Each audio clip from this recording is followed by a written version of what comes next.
Former White House press secretary Jen Psaki is under fire for her comments about Vice President JD Vance and his wife, Usha. Take a look. I think the little Manchurian candidate, JD Vance, wants to be president more than anything else. Yeah.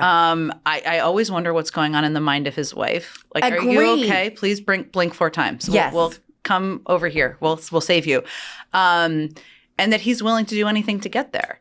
And that your whole iteration you just outlined, I mean, he's scarier in certain ways. He's smarter. In some ways. And he's young. I'm joined now by CBN's Billy Hallowell. Billy, what did you think about her comments?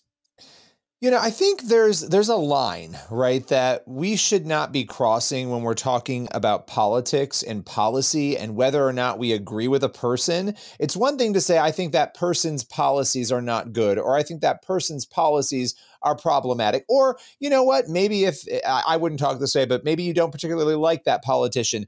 But when you cross over into trying to make somebody look scary and then asking a question about their spouse and bringing their family into it, that is always a line that should not be crossed from a Christian perspective, but also from a general, just, I think, decency perspective. So I didn't like that comment. I thought it was problematic, and I think we should be steering away from that sort of thing in our discourse.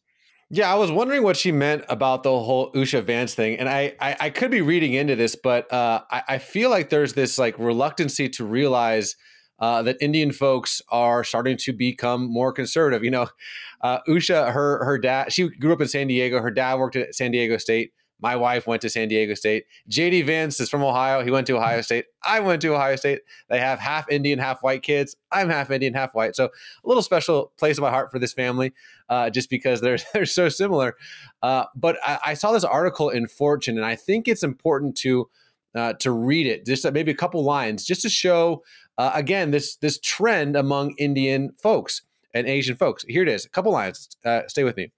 Exit polls on November 5th showed how Asian American voters in general are moving rightward. A recent Carnegie Endowment survey starkly illustrated this changing alliance. Here it is. From 2020 to 2024, the percentage of Indian Americans identifying as Democrats dropped from 56 to 47, while support for Donald Trump surged from 22 to 31%. This shift is particularly pronounced among younger Indian American men, me, who might have been expected to rally around Harris's candidacy. Instead, they are leading a generational realignment, pushing back against Democratic policies they feel have drifted from core priorities that resonate with them. And that's what I'm finding everywhere. Like, you know, Indian folks, you talk about Vivek Ramaswamy, you go down the list of folks that are, Kash Patel. Indian folks are being like, wait a second, what's going on here? And I feel like there is almost a reluctancy amongst, let's call it left-leaning folks, to realize that this shift has happened. And so that the whole, blink twice, are you okay? You're being held hostage in some way, is almost kind of gaslighting in that direction. I could be reading between the lines. Jen Psaki might not have meant that, but it feels like that. And so obviously there's been a lot of folks that are not happy with her comments online. I want to give her a little bit of grace. She's on a podcast. She's speaking for a long time. She's going to say things that she doesn't necessarily mean, but it did come across not too great, especially attacking someone's wife. But I'll give you the last word, Billy.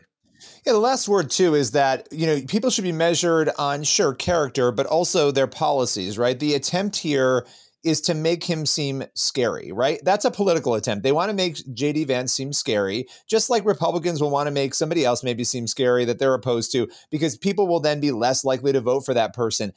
Okay, fine. You want to do that politically. But again, I don't want to be redundant here, but I think it's important. Bringing his wife in and to say like, hey, blink and let us know if you're not okay.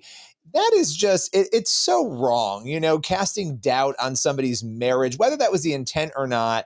It just feels like this is the kind of rhetoric we've been talking about that, again, both parties can do it. Lots of different people do this. We've got to pull back from that and stay on substance. But I think your points, Raj, were very, very interesting. At the end of the day, as Christians, we can only control what we do. And so each of us should think, are we okay with that rhetoric? Should we be spewing that rhetoric? And maybe taking that to prayer as we navigate our politics.